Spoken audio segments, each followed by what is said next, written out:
Telangana assembly సమావేశాల్లో BRS నేత హరీష్ రావు మాట్లాడతారు. లైవ్ చూద్దాం. మాటలు ఎక్కువ అన్నట్లు రుణమాఫీలో పూర్తిగా విఫలమైన గత ప్రభుత్వ నాయకులు మా చిత్తశుద్ధిని శంకిస్తున్నారు అన్నారు అధ్యక్ష. ఇప్పుడు నేను అడుగుతా ఉన్న బట్టి గారు, మరి మాటలు ఎక్కువైంది ఎవరికో, చేతగానం ఎవరో ప్రజలకైతే అర్థమైంది బట్టి గారు, ఇంకా వేరే చెప్పాల్సినటువంటి అక్కర్లేదు అధ్యక్ష. అధ్యక్ష, రైతు భరోసా అధ్యక్ష, ఇలా రైతు భరోసా విషయంలో సమైక్య రాష్ట్రంలో అష్ట కష్టాలు పడ్డటువంటి రైతులకు స్వరాష్ట్రంలో కేసీఆర్ గారు కొండంత అండగా నిలిచారు. 24 గంటల ఉచిత కరెంట్ ఇచ్చారు, సాగునీరు ఇచ్చారు, సమయానికి ఎరువులు విత్తనాలు ఇచ్చారు. ఇంకా ఏదో చెయ్యాలని ఆలోచించి నా తెలంగాణ రైతుకు పెట్టుబడి కోసం ఎవరి ముందు చెయ్యి జాపొద్దని, ఆత్మగౌరవంతో పొలంకు వెళ్లాలని, ఆత్మహత్యలు ఆగాలని రైతు బంధు పథకాన్ని నాడు కేసీఆర్ గారు ప్రవేశపెట్టారు అధ్యక్ష. అధ్యక్ష, ఒకసారి గతాన్ని గుర్తు చేసుకుందాం. కరోనా ఉత్పాతం వచ్చింది, ప్రపంచాన్ని వణికించింది, అంతటా ఆర్థిక వ్యవస్థ కుప్పగూలింది, ఆదాయాలు పడిపోయాయి, ఖజానా ఖాళీ అయ్యే పరిస్థితి వచ్చింది. అయినా సరే ఆనాడు కేసీఆర్ గారు రైతు బంధు సాయం ఆపలేదు, ఒక్క రూపాయి కూడా తగ్గించలేదు. కరోనా కష్టకాలంలోనూ కడుపు గట్టుకోనైనా సరే రైతు బంధు ఇచ్చింది నాటి ప్రభుత్వం. మొత్తం 11 విడతల్లో 72,000 కోట్లు క్రమం తప్పకుండా రైతుల ఖాతాల్లో జమ చేసిన అరుదైన రికార్డు మా బీఆర్ఎస్ ప్రభుత్వాన్ని. మేము ఎన్నడూ ఒక్క సీజన్ కూడా ఎగ్గొట్టలేదు అధ్యక్ష. కానీ ఇవాళ ఏం జరుగుతుంది అధ్యక్ష? మార్పు మార్పు అని ప్రజల్ని ఏమార్చినటువంటి వాళ్ళు ఏం మార్పు చేశారో ఇప్పుడు చెప్తాను అధ్యక్ష. ఓటాన్ అకౌంట్ బడ్జెట్ బుక్ అధ్యక్ష 2024-25 బట్టి గారు ఏం చెప్పారంటే అధ్యక్ష, పేజ్ నంబర్ 17 అధ్యక్ష, పేజ్ నంబర్ 17 ఓటాన్ అకౌంట్ లో బట్టి గారు ఏమంటారంటే అధ్యక్ష, రైతు భరోసాకు ఏటా ఎకరానికి 15,000 చెల్లించాలన్నది మా ప్రభుత్వ సంకల్పం అన్నారు. రెండో బడ్జెట్ అధ్యక్ష, రెండో బడ్జెట్ లో ఏమంటారంటే 14వ పేజీలో రైతు భరోసా పథకం కింద రైతులకు ఏడాదికి ఎకరానికి 12,000 రూపాయలు అందిస్తాము అన్నారు. ఓటాన్ అకౌంట్ లో 15,000 అన్నారు, మొదటి బడ్జెట్ లో 15,000 అన్నారు, రెండో బడ్జెట్ కు వచ్చేసరికి ఎకరానికి 12,000 ఇస్తామని చెప్పి బట్టి గారు సెలవిచ్చారు అధ్యక్ష. అంటే ఒక్కొక్క పేజీ తిప్పుతుంటే ఒక్కొక్క 1000 కరిగిపోతా ఉంది అధ్యక్ష. ఒకసారి మేనిఫెస్టోలో కూడా ఏమన్నారో చూద్దాం అధ్యక్ష. మేనిఫెస్టోలో వీళ్ళు ఏమన్నారు అధ్యక్ష, ప్రతి రైతుకు ప్రతి ఎకరానికి 15,000 రూపాయలు ఇందిరమ్మ రైతు భరోసా పథకం కింద ఇస్తామన్నారు అధ్యక్ష. నేను అడుగుతున్న అధ్యక్ష, బట్టి గారు, ఇదేనా మీ సంకల్ప బలం? మేనిఫెస్టోలో ఒక మాట, మొదటి బడ్జెట్ లో ఒక మాట, రెండో బడ్జెట్ లో ఒక మాట. అది కూడా ఎట్లయిపోయిందంటే అధ్యక్ష, నాట్లప్పుడు రాదు అధ్యక్ష. అధ్యక్ష, వీళ్ళ తీరు ఎట్లుందంటే కేసీఆర్ గారు ప్రవేశపెట్టిందేమో అగ్రికల్చర్ ఇన్వెస్ట్మెంట్ సపోర్ట్ స్కీమ్, వ్యవసాయ పెట్టుబడి సాయం. కానీ కాంగ్రెస్ ప్రభుత్వం దాన్ని ఎలక్షన్ ఇన్వెస్ట్మెంట్ సపోర్ట్ స్కీమ్ గా మార్చింది అధ్యక్ష, ఎన్నికల పెట్టుబడి సాయంగా మార్చింది అధ్యక్ష. పంట పెట్టుబడి అంటే నాట్లప్పుడో ఎరువులు చల్లేటప్పుడో ఇయ్యాలి అధ్యక్ష. కానీ మీ రాజ్యంలో నాట్లయిపోయి కోతలైపోయి ధాన్యం కల్లాలకు వచ్చిన రైతు ఖాతాల్లో పైసలు పడతలేవు అధ్యక్ష. 2024-25 వానకాలం రైతు బంధు ఎగ్గొట్టారు అధ్యక్ష. 2024-25 యాసంగి రైతు బంధు సగం సగమే ఇచ్చారు అధ్యక్ష. 2025-26 యాసంగి రైతు బంధు నిన్న ఇచ్చారు అధ్యక్ష, అది కూడా ఒక్క ఎకరానికే పరిమితం చేశారు అధ్యక్ష. బడ్జెట్ పుస్తకాల్లో పేజీలు నిండుతున్నాయి కానీ రైతుల ఖాతాల్లో పైసలు పడతలేవు అధ్యక్ష. అధ్యక్ష, ఆనాడు రేవంత్ రెడ్డి గారు ఏమన్నారు అధ్యక్ష, రెండు పంటలకే రైతు బంధు ఇవ్వడం ఏంది దద్దమ్మా, 3 పంటలకు ఇవ్వాలి అన్నారు అధ్యక్ష. అధ్యక్ష, ఏమైంది? 3వ పంట దేవుడెరుగు, ఉన్న 2 పంటల్లో ఒకదానికి పాతరేసిండ్రు. ఇప్పుడు ఆ దద్దమ్మ ఎవరో వారి విజ్ఞతకే వదిలేస్తున్న అధ్యక్ష. సీజన్ కు 9,000 కోట్లు అనుకున్నా ఇప్పటి వరకు రైతు భరోసా కింద మీరు పడ్డ బకాయిలు 19,000 కోట్ల రూపాయలు అధ్యక్ష. ఇక్కడే ఒక టెక్నిక్ ప్రయోగించింది అధ్యక్ష. ఇప్పుడు ఏమనంటే 20,000 రుణమాఫీ చేసినామన్నారు, 19,000 కోట్ల రైతు బంధు ఎగ్గొట్టిండ్రు, గా పైసలు తెచ్చేకి రుణమాఫీ చేసినవి అయిపోయింది అంటున్నారు అధ్యక్ష. అంటే రుణమాఫీ గుండుసున్న అధ్యక్ష. 24-25 వానకాలం రైతు బంధు, 24-25 యాసంగి రైతు బంధులో సగం, ఇప్పుడు 25-26 రైతు బంధులో ఒక ఎకరానికే ఇచ్చారు. మొత్తంగా 18-19 రైతు బంధులో రైతులకు ఎగ్గొట్టారు. దాన్నే తెచ్చి రుణమాఫీ చేసినామని చెప్పి ఇవాళ మాయ మాటలతో రైతుల్ని మభ్యపెట్టే ప్రయత్నం చేస్తున్నారు అధ్యక్ష. కుడి చేత్తో గుంజుకొని ఎడమ చేత్తో ఇచ్చినట్టు చేస్తున్నారు అధ్యక్ష. ఇది వీళ్ళు చేసినటువంటి రుణమాఫీ అధ్యక్ష. నాడు కేసీఆర్ పాలన అంటే రైతు బంధు పాలనని, నేడు యనుమల వారి పాలన అంటే ఎగవేతల పాలనగా మారిపోయింది అధ్యక్ష.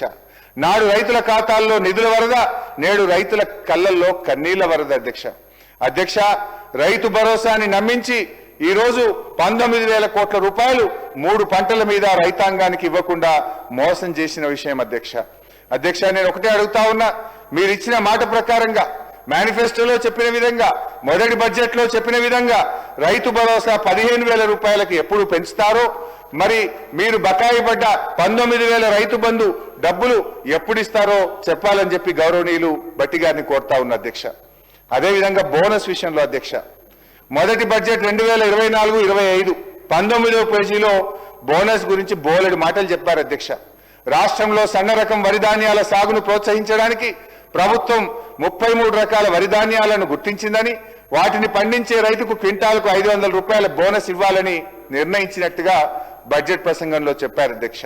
మేనిఫెస్టోలో అన్ని పంటలకు అన్నారు, మొదటి బడ్జెట్లో సన్నాలకు పరిమితం చేశారు. ఆ సన్నాలు కూడా ఒక్క వానకాలానికే పరిమితమైంది అధ్యక్ష. 2024-25 యాసంగి సన్నాలకు 1,161 కోట్ల రూపాయల బోనస్ ఈ ప్రభుత్వం ఇవ్వకుండా రైతుల్ని దగా చేసింది అధ్యక్ష. అంటే మార్పు అంటే మడమతిప్పు అనేటువంటి విధానాన్ని ఇవాళ అమలు చేస్తా ఉన్నారు అధ్యక్ష. రాజ్యాంగం సాక్షిగా చట్టసభల్లో ప్రవేశపెట్టిన బడ్జెట్ ప్రసంగానికి ఒక పవిత్రత ఉంటుంది అధ్యక్ష. కానీ బడ్జెట్లో చెప్పింది, ఆర్థిక మంత్రి గారే స్వయంగా అసెంబ్లీలో చెప్పినటువంటి బడ్జెట్ ప్రసంగంలో చెప్పిన మాటలే అమలు కాకపోతే ఇంకా ఈ బడ్జెట్కి ఏం అర్థం ఉంటుంది అధ్యక్ష? నాకైతే ఐఎమ్ ఫీలింగ్ అషేమ్డ్ అధ్యక్ష. అంటే బడ్జెట్ శాంటిటీనే ఈరోజు దెబ్బతీస్తున్నటువంటి పరిస్థితి అధ్యక్ష. మొత్తంగా ఈ బడ్జెట్ ప్రసంగాలు చూస్తూ ఉంటే వీరి సంకల్పంలో ప్యూరిటీ లేదు, వీళ్ళు చెప్పే మాటల్లో క్లారిటీ లేదు, బడ్జెట్ ప్రసంగాల్లో శాంటిటీ లేదు, బడ్జెట్లో చెప్పిన మాటలు అమలు చేస్తారన్న గ్యారంటీ లేదు అనేటువంటిది అర్థమైతా ఉంది అధ్యక్ష. మేనిఫెస్టోలో ఒకటి రాస్తారు, బడ్జెట్లో ఒకటి చదువుతారు, క్షేత్రస్థాయిలో మరొకటి చేస్తున్నారు అధ్యక్ష. అందుకే ఈ బడ్జెట్లు no purity, no clarity, no surety government అధ్యక్ష. ఇది అధ్యక్ష, మిమ్మల్ని నమ్మిన రైతుల్ని ఆగం చేయడానికి ఎందుకు ఇన్ని ఎత్తుగడలు? ఇదేంటి అని అడిగితే రైతుల చేతులకు బేడీలు వేస్తారు, ప్రతిపక్షాలను నిలదీస్తే ప్రతిపక్ష నాయకుల మీద కేసులు బనాయిస్తారు అధ్యక్ష. భట్టి గారు, నేను మిమ్మల్ని సూటిగా అడుగుతా ఉన్నా అధ్యక్ష, అసలు ఇప్పుడు ఈ యాసంగి పంటకైనా బోనస్ ఇస్తారా ఇవ్వరా? పోయిన యాసంగికి బోనస్ ఇవ్వలేదు, ఇప్పుడు ఈ యాసంగిలోనైనా రైతులకు బోనస్ ఇస్తారా లేదా మీ సమాధానంలో చెప్పాలని చెప్పి ఈ సభ సాక్షిగా నేను భట్టి గారిని, ఈ ప్రభుత్వాన్ని అడుగుతా ఉన్నా అధ్యక్ష. ఎన్ని అధ్యక్ష? రుణమాఫీలో దగా, రైతు బంధులో దగా, బోనస్ లో దగా, పంటల బీమాలో దగా అధ్యక్ష. పంటల బీమా గురించి ఎంత గొప్పగా చెప్పింది అధ్యక్ష ఈ బడ్జెట్ బుక్ లో, ఒకసారి చూడండి అధ్యక్ష.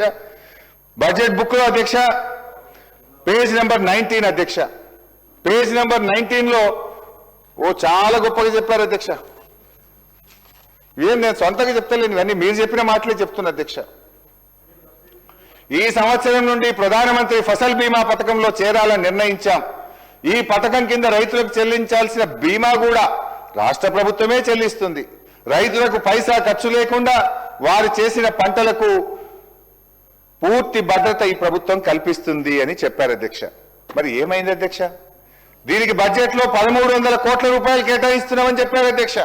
బడ్జెట్లో నిధులు కేటాయించారు అధ్యక్ష. కానీ వాస్తవంగా జరిగింది పంటల బీమాకు అతిగతి లేదు అధ్యక్ష. మేనిఫెస్టోలో చెప్పారు, బడ్జెట్లో చెప్పారు, కానీ ఎక్కడ అమలైన పరిస్థితి లేదు. ఈ బడ్జెట్కి వచ్చేసరికి పంటల బీమా మాయమైపోయింది. పోయిన 2 బడ్జెట్లో పంటల బీమా చెప్పారు, ఈ బడ్జెట్లో పంటల బీమాను మొత్తానికి ఎత్తేసింది అధ్యక్ష. అంటే ఇప్పుడు రైతుల పరిస్థితి ఏంది అధ్యక్ష? గత 2 సంవత్సరాలుగా అకాల వర్షాల వల్ల, తుఫాన్ల వల్ల, వడగళ్ల వాన వల్ల నష్టపోయిన రైతాంగానికి ఇవాళ మీరు మాట తప్పడం వల్ల ఇవాళ రాష్ట్రంలోని లక్షలాది మంది రైతులకు ఇవాళ తీవ్రమైనటువంటి అన్యాయం జరుగుతూ ఉంది. బడ్జెట్ ప్రసంగంలో చెప్పి 1,300 కోట్లు కేటాయించి పంటల బీమా పథకం అమలు చేయకపోతే ఆ రైతుల పరిస్థితి ఏం కావాలి అధ్యక్ష? పోనీ మీరు చెప్పిన ఇన్పుట్ సబ్సిడీ అనే ఇస్తున్నారా? ఎకరానికి 10,000 ఇన్పుట్ సబ్సిడీ ఇస్తామన్నారు. నా నియోజకవర్గంలోనే, రాష్ట్రంలో అంతటా అదే పరిస్థితి అధ్యక్ష. గత 3 సీజన్లలో నష్టపోయినటువంటి రైతులకు ఈ రోజుకు పంటల బీమా అందలేదు, కనీసం ₹1 ఇన్పుట్ సబ్సిడీ కూడా అందలేదు అధ్యక్ష. అంటే అధ్యక్ష, బోనస్ బోగస్ అయిపోయింది, బీమా బూటకమైపోయింది. మీరు చెప్పిన ఒక్క మాట కూడా రైతుల విషయంలో మీ రైతు డిక్లరేషన్లో చెప్పిన, మీ బడ్జెట్లో చెప్పిన ఏ ఒక్క మాట కూడా ఈ ప్రభుత్వం రైతుల విషయంలో నిలుపుకోలేదు అధ్యక్ష. అధ్యక్ష, నేను సభ సాక్షిగా బట్టిగా అడుగుతా ఉన్నా, ఈ సంవత్సరమైన పంటల బీమాకు డబ్బులు కట్టరా? బీమా అమలు చేస్తారా చెయ్యరా? లేదంటే మేము మేనిఫెస్టోలో చెప్పాం, వరంగల్ రైతు డిక్లరేషన్లో చెప్పాం, మొదటి బడ్జెట్ ప్రసంగంలో చెప్పాం, మాట తప్పామని ఒప్పుకోండి, బహిరంగంగా రాష్ట్రంలోని రైతులకు క్షమాపణ చెప్పాలని చెప్పి మీ ద్వారా ఈ ప్రభుత్వాన్ని డిమాండ్ చేస్తా ఉన్నా అధ్యక్ష. అదేవిధంగా అధ్యక్ష, రైతుల పరిస్థితి చూస్తే అట్లా రైతు కూలీల అధ్యక్ష, ఇందిరమ్మ ఆత్మీయ భరోసా పేరు గొప్ప ఊరు దిబ్బ అన్నట్టు తయారైన మరో పథకం అధ్యక్ష. దీని పరిస్థితి అధ్యక్ష, మొదటి బడ్జెట్లో అధ్యక్ష పేజ్ 18 భూమి లేని రైతు కూలీలకు ఆర్థిక మరియు జీవన స్థితిగతులను మెరుగుపరచడానికి మా ప్రభుత్వం లక్షలాది భూమి లేని నిరుపేద రైతు కూలీలకు సంవత్సరానికి 12,000 రూపాయలు అందించే బృహత్తర కార్యక్రమాన్ని ఈ సంవత్సరమే ప్రారంభం చేస్తున్నాం. ఎప్పుడు చెప్పింది అధ్యక్ష? 2024-25. సరే అధ్యక్ష, 2024-25 అమలు కాలే, మళ్ళీ 2025-26 మళ్ళీ అదే చెప్పింది అధ్యక్ష, బృహత్తర పథకాన్ని ప్రారంభించబోతున్నామని 25-26లో చెప్పింది అధ్యక్ష. మళ్ళా చూస్తే అధ్యక్ష 26-27లో కూడా మళ్ళీ 6,000 కోట్లు పెట్టిండ్రు. అంటే అధ్యక్ష, మీరు 24-25లో పెట్టిండ్రు, ఒక్క రైతు కూలీకి ఇవ్వలే, 25-26లో పెట్టిండ్రు, ఒక్క రైతు కూలీకి ఇవ్వలే, మళ్ళీ 26-27 ఈ సంవత్సరం కూడా మళ్ళీ పెట్టిండ్రు అధ్యక్ష. ఏంది అధ్యక్ష, పాపం రెక్కలు ముక్కలు చేసుకొని ఎండనక వాననక కష్టపడే గా రైతు కూలీలను దగా చేయడానికి మీకు ఎట్లా మనసు వచ్చింది బట్టి గారు అని నేను అడుగుతా ఉన్నా. కనీసం మీ ఆత్మీయ భరోసాలో, ఇందిరమ్మ ఆత్మీయ భరోసాలో ఆత్మీయత లేదు, భరోసా లేదు. ఆత్మీయత కరువైపోయింది కూలీలకు, భరోసా కూడా కూలీలకు కరువైపోయింది అధ్యక్ష.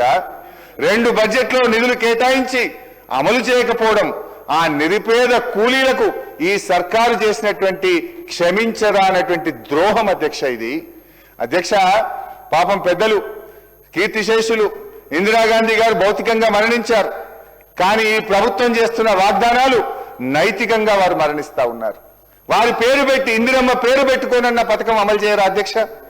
కళ్ళు తెరవండి బట్టి గారు, అంకెల గారడి కాదు, ఇచ్చిన మాట ప్రకారంగా నిరుపేద కూలీల కడుపు నింపాలని చెప్పి మీ ద్వారా ఈ ప్రభుత్వాన్ని కోరుతా ఉన్న అధ్యక్ష. అదేవిధంగా అధ్యక్ష, ఇవన్నీ నేను ఏవి కూడా సొంతం చెప్తలేను అధ్యక్ష, బడ్జెట్ బుక్కుల్లో హామీలు ఇచ్చి మాట తప్పినవే నేను గుర్తు చేస్తా ఉన్నా అధ్యక్ష. అదేవిధంగా అధ్యక్ష, ఇప్పటిదాకా కూలీల కథలు విన్నాం, రైతుల వ్యధలు విన్నాం, ఈ ప్రభుత్వం కూలీలను రైతుల్ని ఎట్లా మోసం చేసిందో విన్నాం అధ్యక్ష.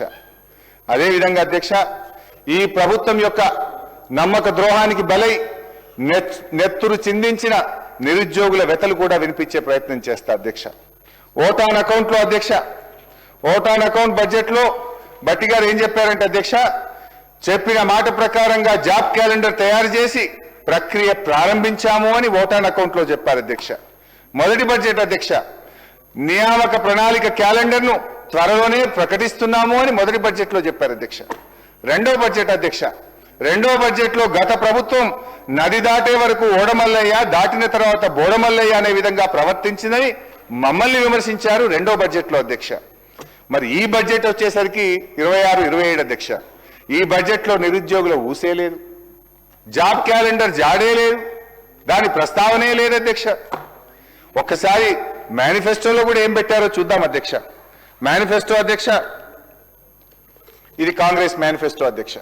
ఈ మేనిఫెస్టోలో అధ్యక్ష హైదరాబాద్ నుండి యూత్ డిక్లరేషన్ అని ఒక పెద్ద పుస్తకం అయితే విడుదల చేశారు అధ్యక్ష.